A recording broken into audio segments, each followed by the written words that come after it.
কিন্তু যারা মুনাফিক তাদের জন্য কিন্তু আল্লাহ সুবহানাহু ওয়া তাআলা কিছু হুঁশিয়ারি দিয়েছেন সূরা আন-নিসাতে আয়াত ১৪৫ আর ৪৬ নম্বরে।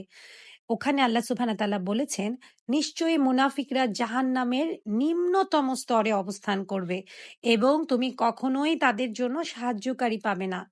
কিন্তু যারা তওবা করে ও সংশোধন হয় তারা ব্যতীত। তাহলে আমরা বুঝতেই পারছি আল্লাহ সুবহানাহু ওয়া তাআলা মুনাফিকদের অনেক অপছন্দ করেন এবং মুনাফিকদের শেষ জায়গা কিন্তু হবে জাহান্নাম। ওদের শেষ গন্তব্যস্থান কিন্তু জাহান্নাম। ওদেরকে কেউই কোনো সাহায্য করতে পারবে না। আর যখন মুনাফিকরা সর্বশেষে যেয়ে শয়তানকে দোষারোপ করবে যে শয়তান আমাদের পথভ্রষ্ট করেছে, তখন কিন্তু সেই শয়তানও তাদের থেকে চোখ ঘুরিয়ে নিবে। এবং তখন কিন্তু শয়তান বলবে যে, "হ্যাঁ, আমি পথভ্রষ্ট করেছি, কিন্তু তোমার কর্ম তুমিই করেছ।" তাই আমরা সবাই শয়তানের রাস্তার থেকে সরে আসবো